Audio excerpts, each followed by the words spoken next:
Why most sales managers are not the practice coach, the game coach, and then the practice coach. A competent sales manager places more emphasis on preparing their sales team for good performance than they do in the actual performance itself. The way they do this is to have the mindset that they are the practice coach.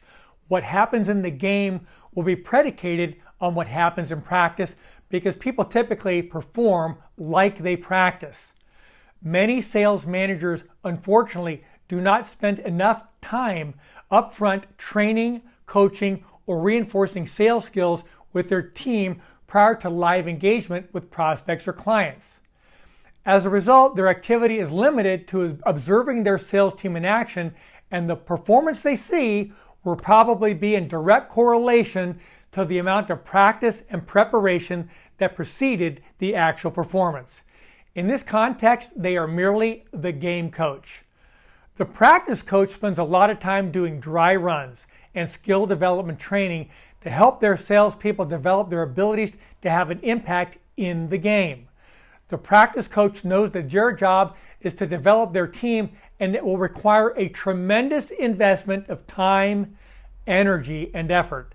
They also know that the outcome of any competition is generally determined by the level of practice beforehand. The practice coach knows that it will often be boring. It is repetitive, it is not glamorous. When a sales manager is observing their team in action, they are then the game coach. It helps them to see in real time a salesperson's strengths and weaknesses and gives them the opportunity to identify any skill gaps. After identifying any opportunities for improvement, the sales manager then goes back to being the practice coach and practices the skills necessary with their salesperson to help them close the skill gap that was identified and agreed upon. This is a particularly effective strategy because the interaction just happened and the opportunity to improve is fresh in everyone's mind.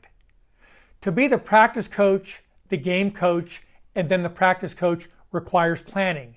For example, you could meet your salesperson for breakfast and practice before a meeting, and then get in the car after the meeting and identify any opportunities for improvement, and then you would practice. The main thing is to ensure you have the proper time allotted before the meeting to practice and after the meeting to identify a skill gap and then practice.